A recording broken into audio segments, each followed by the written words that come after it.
Welcome to the Thinkydoers podcast. Thinkydoers are those of us drawn to deep work, where thinking is working, but we don't stop there. We're compelled to move the work from insight to idea through the messy middle to find courage and confidence to put our thoughts into action. I'm your host, Sara Lobkovich.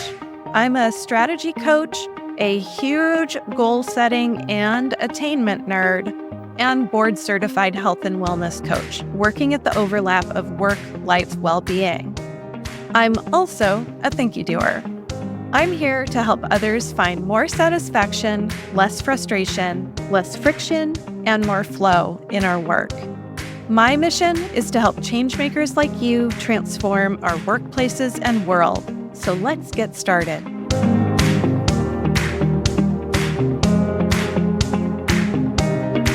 Hello, friends. Nailah King is here with us today, and Nailah is a copywriter with a specific specialty. We met when my business bestie, Sara Moon, asked if I would do a client story for her.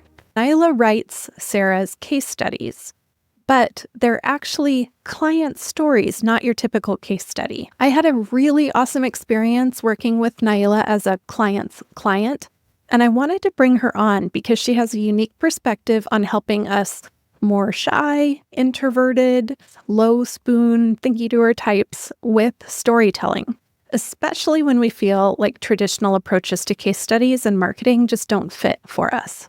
Nailah and I have a chat about setting yourself up for success with these kinds of getting people to talk about you and what you do, which is really getting them to talk about themselves and their experience with you. And that doesn't just apply to business owners. This can also be applied to building your reputation within a workplace with kind of internal word of mouth. Some of the same principles apply. And Nailah has some guidance for us on how we can overcome some of the barriers that some of us have in sharing our impact. So if you've ever struggled with asking clients or stakeholders to share their experience working with you, this episode is specifically for you. All right, before we dive in, we are in the launch of You Are a Strategist, Use No BS OKRs to Get Big Things Done, my first book. We already achieved a top new release badge in one of our categories on Amazon, even before the book was released, while it's just in pre-order. So I am super excited. And if you've been here for a while, I want to thank you for your support around the book and getting it through its process and into the world. You can go to youareastrategist.com. The very first release is an ebook release, and then paperback, hardback, and audiobook will follow. Asking for help is my kryptonite, but I'm asking for help. We need amplification in social media and with the book review sites. We need reviewers. There are lots of ways to support. And then, of course, we also need book sales. So visit youareastrategist.com for more information. And again, thank you so much. All right, folks, I have a really big treat today. Nailah is here. We met when my business bestie, Sara Moon, asked if I would do a client testimonial for her. And quick shout out to Sara Moon because she's brought incredible people into my business orbit. Sara is I would just call her a strategist, but she has specialties in SEO and web stuff and content. She's my right hand when it comes to business strategy. And Nailah writes her case studies for her, but they're client stories. And so we got to talking, we got to know each other while we were doing the interview, also became business besties. And I wanted to bring Nailah on to help us shy, low spoon, introverted types with storytelling. Go ahead and introduce yourself. Tell us who you are and what you do. I am Nailah King, a client experience copywriter and strategist and founder of The Content Witches, and I help values-led strategists, consultants, and facilitators by creating client success stories that build trust, deepen connections, and inspire their community.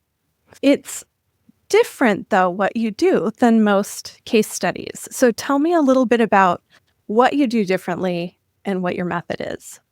I have a different approach than your standard case study. And there's nothing wrong with the standard case study. If you like it, I love it. But I felt like it could be exclusive for me. I am awkward and I don't have the biggest client Rolodex. So I'm typically looking for clients to feature that have more unique problems or challenges, or are doing the bulk of their work that they do with their clients is more of a done with you. They may not necessarily be able to say that they like 10x their income. Some clients, speaking of Sarah Moon, are obviously able to create that transformation, but other folks are making impact in different ways. Like a lot of folks, I'm the first test case of this, and I just struggled because I didn't always have that I 10x this and I 10x that and I doubled this and I tripled that. I found that like really challenging in my own work. And then I was finding other like-minded people who were having the same issues. They do great work with their clients. They have great relationships with their clients. But when it came to the sort of case study format, they couldn't really fit their process or framework or their results into that format. It didn't work for them. So they assumed that they weren't for them. It wasn't accessible to them. That's how that started. And then there's the marketing part of this, right? Which is when I create client stories, it's more of a comprehensive conversation. You can do that conversation in 30 minutes. I typically don't, for two reasons. One, I don't like to censor y'all. I like you to talk your stuff. Whatever that stuff is, we have questions, obviously. There is some form of structure. But if something I've asked you is leading you towards a wider topic or even a tangent, I want you to express yourself. I want us to follow that tangent. I'm not here to control or censor people. Some of those tangents lead to really great results and conversations that if I had asked a generic question or went down a more case study like route, we would have missed. And those are also the things that my clients are, they're going through my notes and going through the stories being like, I never knew they felt that way. I never knew that was important to them. This is something that I actually see some of my prospective clients, people who are going on discovering calls, being concerned about. They need to hear this story because in a lot of ways, this one story is reflective of their other wider clients.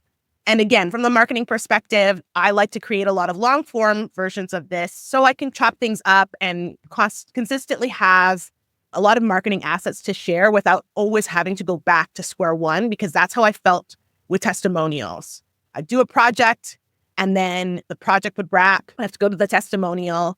And it's been a year or two or maybe 3. And because of how testimonials generally work, there's sort of a life cycle to those. I don't necessarily use testimonials from the beginning of my business, not because those people aren't valuable. I cherish our work together, but half of those services I don't have anymore.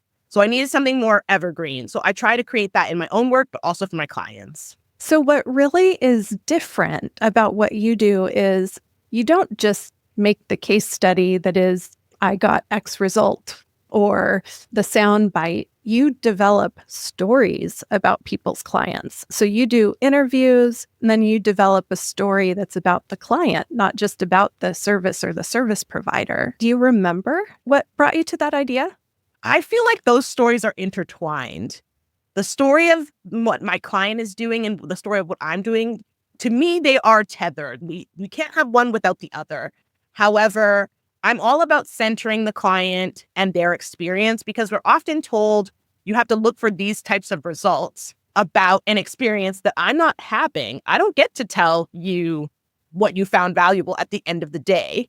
I can ask questions that help you explore that, but I don't get to determine the most important feature or experience that you had with us working together. And I think that's also beautiful, but it's also a missed opportunity. We're always told to go for soundbite only opportunities or money or profit-based things. And those do have value, but you miss things. So I think when I was starting to do my own testimonials or helping others with their testimonials, I felt like we were missing things. And this is a slight aside, but one of the reasons why I ditched my novel project is because I went through the whole thing and realized I was telling the wrong story. This was not what people needed to know. It's not the direction I need to go in. And as it relates to clients and business, I think there's this notion that probably because of existing frameworks, they will remain redacted. But there are existing frameworks that tell you have to follow a certain journey and you have to go a certain way.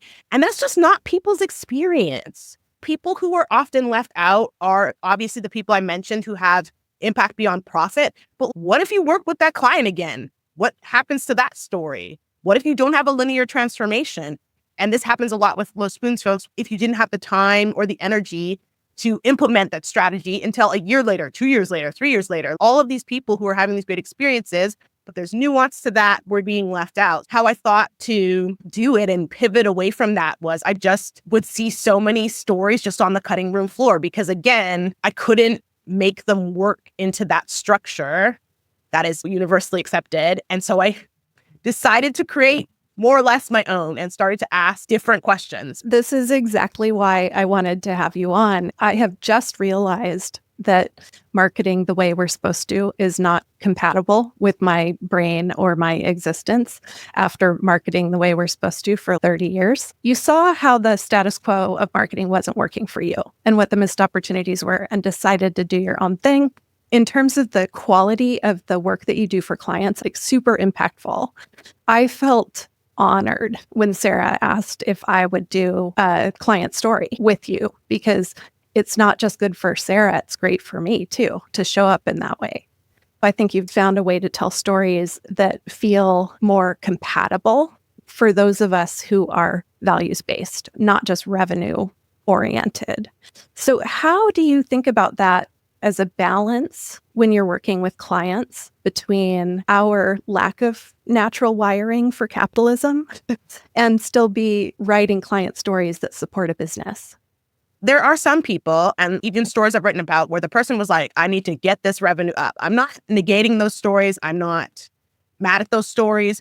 But the majority of people, and I've written about 15 of these in almost 2 years, so quite a few, across different sectors. I did some for a farmer, for example, who runs a not-for-profit. And the trend that I always notice is even in instances where they say that money is the factor, they're actually looking for something else. So I think I always look to the client. What are they looking for when they go into this interaction or project or this conversation or what have you? What are they looking for? And again, there are exceptions to every rule. That's life. But 9 times out of 10, people are trying to gain more clarity, trying to be in a space where they can explore things with the practitioner or with the person that they're working with. They're not always looking for these profit-based results to be centered even in their own story because you're real humans. People have to make money. I acknowledge that. But I don't know that we spend our entire existence, our raison d'etre, just thinking about revenue all the time. I think that it's framed that way because it's something that is simpler or more linear to quantify. It's easy to say, I invested X, I made X, the overall profit is X. Whereas I think it's more challenging to say how someone helped you clarify your thought process, or in the case of Sara, helped you build your own framework, because the result of that is going to take years potentially, not because it's not effective, but to be able to track all the various nuanced ways of how it's helped you, you're going to be tracking that for years. So I think beyond profit is definitely how I frame this, but there's also so many things that clients want from us that are beyond that. And yes, it helps me because those aren't necessarily the results that I bring exclusively, but I think it helps clients because they decide, you decide how you want to be engaged with and what you're looking for and the results that you want to celebrate and the things that you want to achieve. I feel like the challenge with always pushing profit-based results or even quantitative results is that what the client actually came to you to do. I understand in an instance where you're going to like an accountant or a money coach, money-related results make sense. But if you're going to like even a copywriter or a system specialist, does that make sense?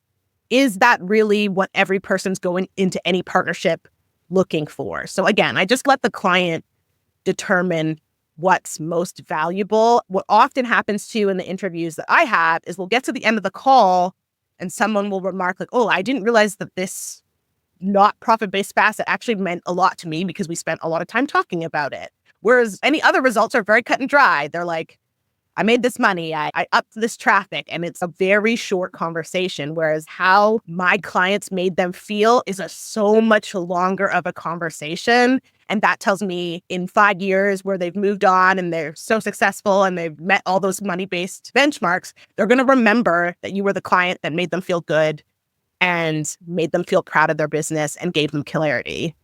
What you're hitting on is not all of us have work that fits into sound bites, and all the attention is paid to getting us to squeeze our work into sound bites. And what you're doing is saying, no, if you're a passion-driven, values-led, not a sound bite service provider or business, you've got this long tail impact, then tell that story. But we're also the ones who might be the least comfortable talking about ourselves. Do you see that often? Is it clients that struggle to talk about themselves that you work with? I think it's not so much that they struggle to talk about themselves, but like back and forth of, is what I'm doing flashy enough? Is it results based enough? Is it worth doing a client story for? I had someone recently who does back-end stuff say, well, my transformations don't have an emotional or destructive impact. And I'm like, you sure? Because if you got a messy back end and that's been bugging the heck out of you, and you come in and you make that thing workable, there's an emotional impact. There's relief. There's reduction of stress. And then I could see the wheels turning to them to be like, oh, that does have value, because they've been told what they do is maybe not that flashy or exciting or wouldn't have an emotional impact. But we are impacted emotionally because business is personal. We go to a service provider, for example, to help us with something. And that something is not always measurable by some benchmark or metric or something that's numbers based. But you're absolutely transforming someone's experience. We're also in a culture where we're told to minimize what we do. So, you know this personally, I'm always the person who's like, I'm not minimizing that for you. If you have something that you're proud of that was as a result of this partnership, we're going to be real loud about it. It's not small to me. The other part of it is getting comfortable with the fact that you're making an impact. And even in my emails, every 10 emails, I'm always like, you're making an impact, I promise. Doesn't matter how small it is. It matters to people, and our client stories matter to people. A story will be up and it will really resonate with someone and it will motivate them and they'll feel seen. And I think that's the power of sharing those stories. It can feel so lonely in business if you're not like everybody else. And there's more of us out there who are low spoons, low energy, whatever term you use that's affirmative for you. Don't make yourself small. You are making an impact. So let that be the thing that drives you. I will never say just do something and push past the discomfort, but really reflect on what you're doing and know that you are making an impact and other people should hear that story, including your future clients. And however you choose to share that will only benefit you and your future clients.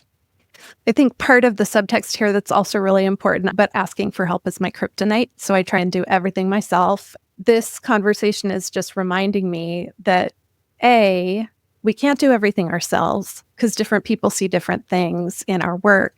And B, we can find people to work with who are compatible with how we work. So I think it is just important to say, when you do feel different than the business mainstream, work hard to find your people. You hit on something really important about the emotional component of the client stories, talking about Thinkydoers. A lot of us stay stuck in the work or in our own brains or in the thought work piece of it. And I really struggle to get out of the teaching mode and into the emotional mode or the resonant mode with clients. And I think that's something you've developed a method to do really, really well. So if we think a little bit about how do these storytelling practices apply outside of the realm of client stories, do you have any advice for folks who struggle with making that switch into storytelling, whether it's about their business or about the work they do as an employee?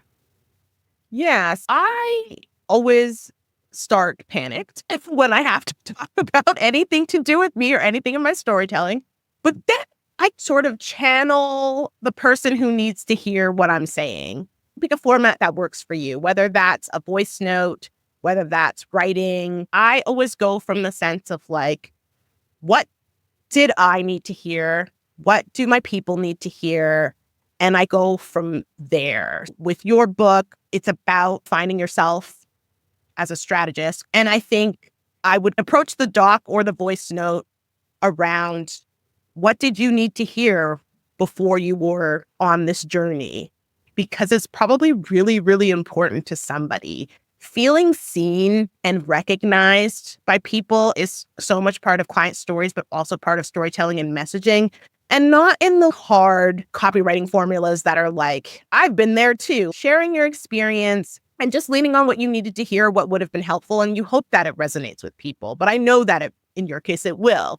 Approaching the blank cursor with the notion that for now, you're talking to a best friend or a version of yourself, let's say, who needs to hear what you're about to say, and then tweak accordingly. And I think that just settles my nerves a little bit more, because you talk about being in teaching mode and service mode. And I think that's a form of that. You're being the service to somebody who needs your support. And I think that makes it easier for me personally when I get super panicked, because I always worry too much LinkedIn. I always worry, like, is this like a corny LinkedIn post? Is this like a gotcha Instagram post? I get really caught up in the format. Figure out what your format is. If you're someone who loves to write a voice note, record that. There's some transcription technology you can use to get that in a text version. If you're a writer, do that.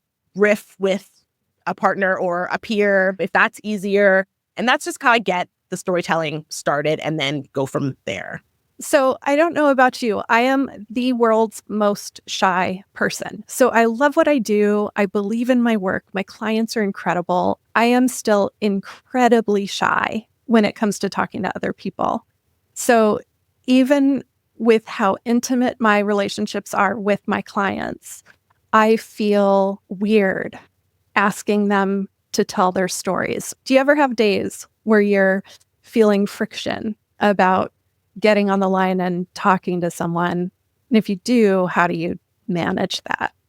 I mean, I always struggle with like feeling like I'm annoying people, because I had a lot of avoidance initially when I was approaching my own clients. I like kind of created this narrative in my head that it's like, it's annoying to be asked questions. It must be so annoying for them to be approached. They probably didn't like the work anyway. It just went to spiral town. So what I do and what I find helpful in the client stories perspective is I just like to be transparent about the whole process. That helps me. And it makes it easier because we're getting on the same page. I send y'all almost like a welcome packet, what to expect, what the interview is going to be like, just to let people get their bearings. And if they have concerns, they can reach out beforehand. And I haven't had a lot of that, but there's been one or two people who have said, ooh, I feel like I have to rehearse or I have to know everything. And I'm like, this is just meant to be a very casual conversation. So I do have this moment to be like, well, I'm a small guy. I don't know. Why would these people want to talk to me? I just try to think about, again, who am I trying to support? And there's somebody who probably really needs to learn about that story. I know that sounds really corny, but there's somebody who's going to really resonate with that story. So when I get really nervous or think, gosh, maybe they think I'm the most annoying woman alive, I remember that people have free will. They can decline to talk to me. And also that they're probably eager to share their story too and to talk to me and put their story out there and have folks learn not just about their business, but their journey in life. Because again, business can be lonely. And I think even more lonely if you don't fit the sort of mold. I was in a redacted group and I just remember feeling so alone because I wasn't the archetype. I would basically be like, no, I'm too tired to do that. I'm not doing a challenge. I don't have enough energy for that. It just was very alienating. So I always think about, who can this help? Who is this in service to? How can I make sure that people have a good experience? I do have a coaching background, so I try to create that kind of braver space when we chat as well.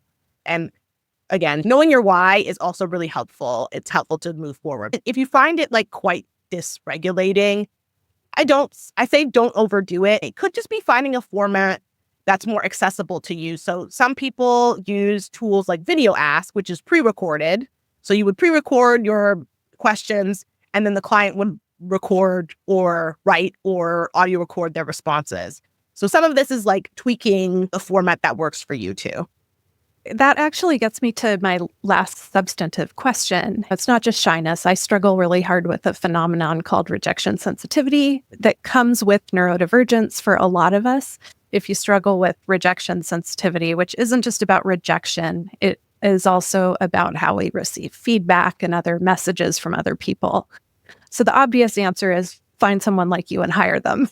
But do you have any other tips for folks who are wired that way? Give yourself some grace. It's scary to ask people. And I think it's ridiculous that people are like, well, just ask, just don't be scared. Like, okay, never thought of that. It can be scary. It can be vulnerable because typically your project goes well and you probably aren't going to get a lot of surprises. But if you are experiencing or have this experience with rejection sensitivity, or you're just, I like to call it my brain siren just starts. I like to think that she's my biggest op. She's telling me they hated you. Every email's a lie. It was the worst. They are going to trash you all of a sudden. And that's like an extreme of that. I know that's not everyone's experience, but I just want to dispel the notion that you shouldn't be scared, because for some of us, it's very vulnerable. And it's also hard to talk yourself out of thinking the worst with feedback. For us, it can be scary. And I think like acknowledging that to some level helps, or is at least a good starting point. And then two, you don't have to approach everyone. My process is a mix of right timing, right client, right story. I think that does take the pressure off. You don't have to ask every single person, but usually the cues of who to ask and who's right to ask, and therefore someone who's more likely to say yes, are around picking people who have given you feedback throughout the process. They're like positive the whole project. They haven't waited till the end to give commendations.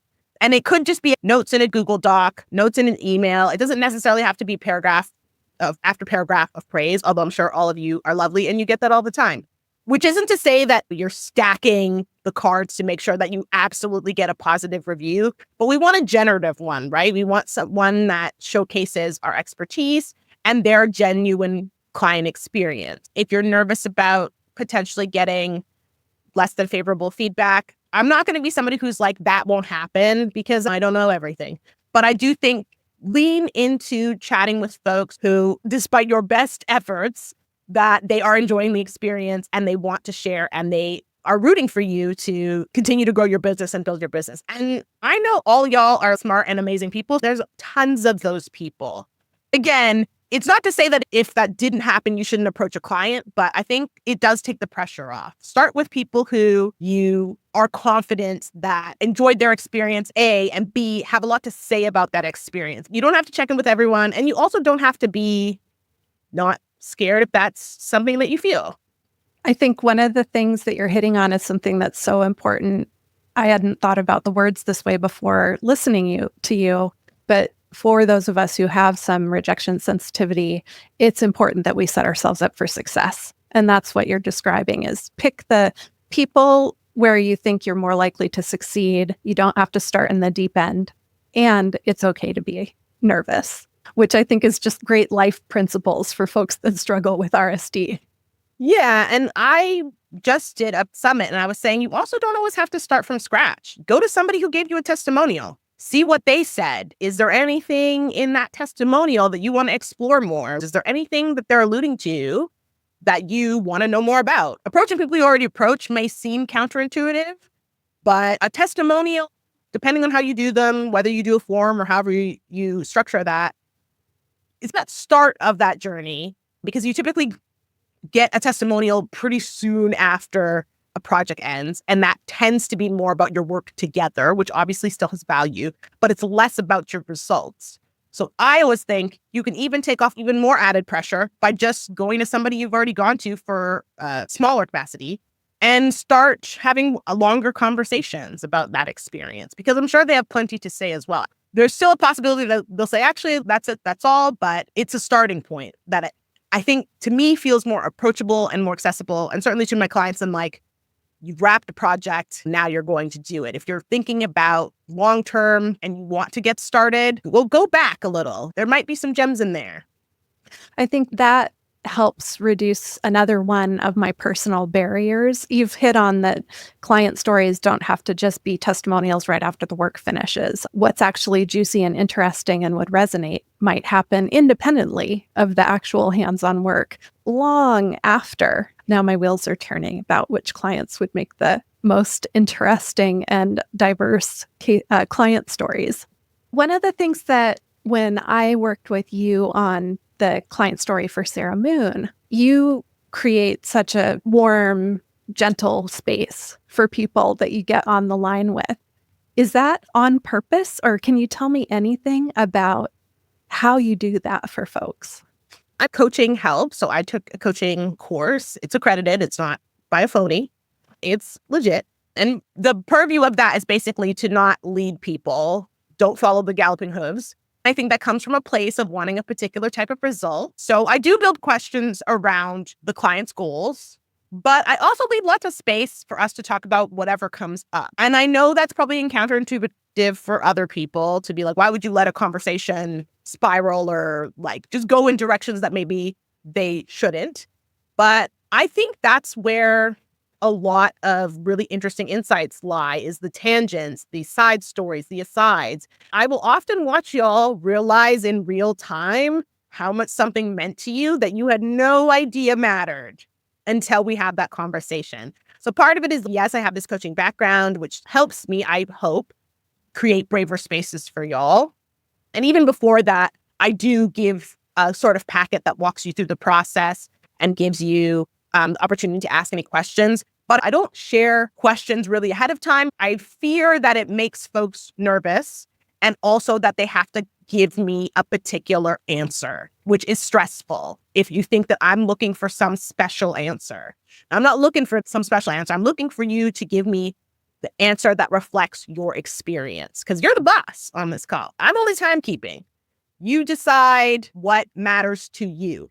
As you should. You're the client. I don't know why this is controversial, but it would be great. I would love the power to say, I want to showcase one particular result and who cares what the client thinks. In theory, wouldn't that be so simple? But it doesn't work like that. So definitely coaching background, transparency around the process, just having open conversations with folks really helps. And I also don't censor y'all. You can talk about whatever it is that comes to mind. And it's up to me, because I am the writer, the story shaper, to decide what stays in and what doesn't stay in. And also, if you've divulged something that you have consented for me to know, but potentially not the client and certainly not the public, I omit those from the final product. So there's obviously privacy and security around the conversations that we have. That's how I build each conversation. And it is longer than average than how other people do. I did have someone say 90 minutes, that's so long. And I'm like, really? Because I be kikiing with these people and we always run over. We have a great time, and I like to think we have fun. When I was sitting down to talk to you as a client story subject, I was so nervous. I just wanted to talk about how awesome Sara Moon is, which is easy to do. But it took me some time to get into the vibe of actually having the conversation instead of just trying to write a client story for Sara Moon. And so your patience is really effective at helping people make that transition and settle in. But then you bring up such a good point that you do a 90-minute interview and you wind up with a few minutes of a finished product of a client story that's the absolute best parts. It's a really good reminder that we don't get our stories in one take in a soundbite. Like, they start out as these long, winding back and forths between two people, and then that's what uncovers the best bits. I just think the takeaway here is, if you're someone like me who struggles with it, then find someone like you to work with, because by asking for help, I would wind up with a completely different client story than if I tried to do it myself. Yeah. I mean, you're a smart cookie. I think you can do anything. However, I think that's what I bring to the table, that y'all are the storyteller. I'm the story shaper. I take that raw material and then I put that together and make sure that together we write something that's reflective of your experience. Because I don't want to tell a story that isn't your story. I also like to write things that people want to read and people want to share, because I've also had people approach me to be like, I've had problems in the past of clients sharing this. And I'm like, interesting. I don't have a problem. I've never encountered that. But I'm also writing for the reader. I'm balancing things. I want it to represent your story and not feel manufactured, to feel like it's your true story. I want to showcase the client's expertise. But also, there's a readership that has to read this, right? I know people think that a client story is more of a sales document, and it is. It's probably 1 of 10 minimum pieces of content that people are reading before they make a decision. So it better be interesting. Is there anything else that you would want to offer in terms of advice or key takeaways for folks? The key takeaways are you can find something that works for you. I know gathering insights can feel like a pain, and it can be a longer process. I personally take up to 6 weeks, assuming that the energy is there. Sometimes I extend projects, which I'm very transparent about with all my clients. It can be something that takes a while, but it is worth it because you don't have to go back to the drawing board all the time, which is what I don't like about social media, which is a tirade for a different episode. But you are building a basis and a foundation to always share. Half the time I just send the direct link. But occasionally when I'm feeling spicy, I will include different quotes and other parts of it broken up. So you're creating a long-term evergreen asset. That's what's important to remember. It's okay to feel a bit awkward about approaching clients, but you are making an impact with them and they want to support you. 9 times out of 10, that's the case. And I think in the 10th case where it's not, you probably know that already before going into that scenario. I think the people who didn't love something are quite visible, quite loud. Honor those feelings, but also acknowledge that people do want to support you. And 3, it's about the client and their experience, and their story matters, but also there's somebody who wants to work with you and they just need slightly more information, but they're also looking for someone who's a bit like them, maybe not fully, but who has similar experiences and has worked with you, and that's going to tie everything together. So the TLDR of this is it's worth it, but I don't want you to feel like you have to push through just because I'm a person who's an expert. It's never going to happen. I think honor your energetics, honor your process, honor the format. If it's accessible to you, hire someone. If not, there are ways to do this work that are just easier, but you don't have to miss out and you don't have to feel excluded. These stories are for us as well. One of my most important key results for myself right now is to hear I feel seen or variations on that theme from folks more. So we actually count it. That's a key result that we keep track of when we hear it. When I can finally pull the trigger on client stories, like that number is going to go up by like 10x, 20x, like going to be a big jump. I'm really excited. If people want to learn more about you and your work, where can they find you? They can find me at my website, www.thecontentwitches.ca. I am most entertaining on Threads. I am a ghost. I'm a specter on Instagram, but technically there. And I'm trying to get Blue Sky going. I kind of posted and ghosted. I'm so sorry, but I'm trying. And LinkedIn begrudgingly. Yeah, it's the same for me. I'm trying so hard to get off of Threads and onto Blue Sky, but man, that character count just kills me. It's not enough. No. Thank you for joining and listening to this conversation with Nailah King about storytelling. I want to thank Nailah for doing this episode with me. I've been really looking forward to it, and I wish I could have recorded all the way till we hung up, because after we dropped the recording, we had a great conversation about the power of long-form storytelling for those of us who are wired differently compared to the blips of social media that sometimes just drain and distract us. But that's an episode for another time.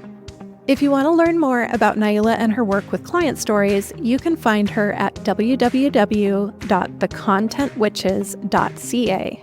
She is also most entertaining on Threads, as she mentioned, and you can find her there. I'm going to spell this one out at nailah.z.king.